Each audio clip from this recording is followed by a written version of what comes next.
अस्सलाम वालेकुम दोस्तों, मैं हूं आपका दोस्त बाबर अली और आप देख रहे हैं यूट्यूब चैनल करंट एक्टिविटीज़। आज हम दिए गए इन सवालात के जवाब आपको देंगे। सबसे पहला सवाल कि कैम्ब्रिज लंदन के शहर में कौन सी पाकिस्तानी शख्सियत अभी तक अमानतन दफन है।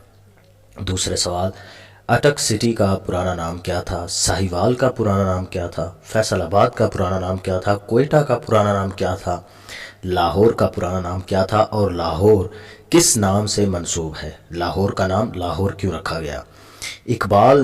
अल्लामा इकबाल ने कौन से मुल्क की एजुकेशन पॉलिसी सेट की थी और कौन सी ऐसी शख्सियत हैं पाकिस्तानी जिन्हें रशियन अवार्ड लेनिन मिला था, और कौन सा ऐसा मुल्क है जहां पर सबसे ज़्यादा उम्र के लोग पाए जाते हैं, और इंसानी बच्चा शीरख्वार बच्चे में कितनी हड्डियां होती हैं।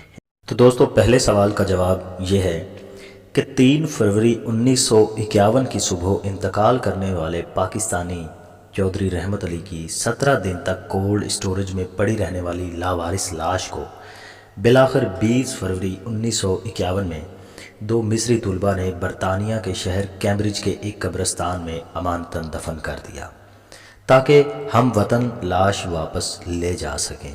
लेकिन चौधरी रहमत अली लफ्ज़ पाकिस्तान के खालिक अभी तक अमानतन वहीं पर दफन हैं।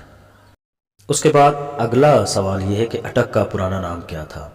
तो अटक का पुराना नाम कैम्बलपुर था, जो 1908 में सर कोलिन कैम्बल के ऑनर में रखा गया था। यहाँ पर बरतानिया ने अपनी छावनी कायम की थी। फिर बाद में 1978 में इसका नाम तब्दील करके अटक रख दिया गया। अटक जिसके मानी है पहाड़ों की सरजमीन। अगला सवाल कि साहिवाल का पुराना नाम क्या था।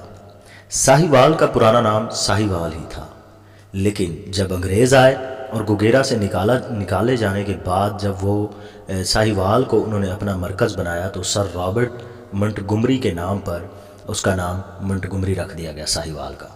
अंग्रेज़ों के जाने के बाद दोबारा इसका नाम साहिवाल बहाल कर दिया गया। साहिवाल बेसिकली वहाँ पर मौजूद एक शाही कौम के होने की वजह से इसका नाम साहिवाल है। फैसलाबाद की ज़मीन पर जब सिर्फ थोड़ी सी आबादी थी तो इसे 1890 में पक्की माड़ी के नाम से जाना जाता था, और ज़मीन ज़रखेज़ होने की वजह से सांदलबार भी कहा जाता था।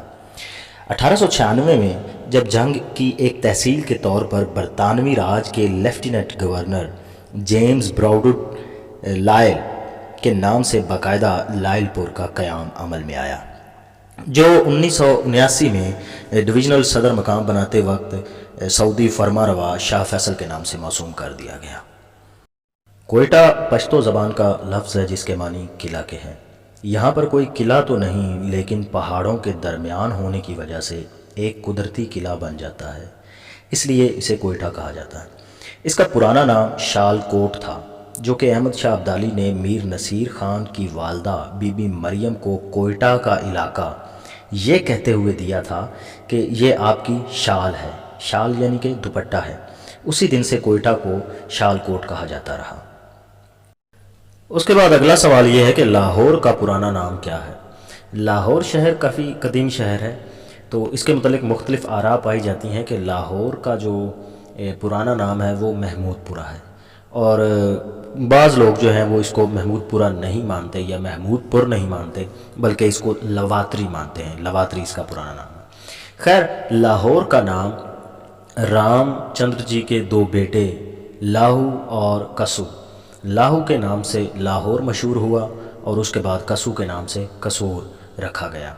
तो ये बात कसूर के अजायब घर की बाहर लगी तख्ती पर भी लिखी है, और भी बहुत से इसके हवाला जात हैं जो आपको इंटरनेट से मिल सकते हैं।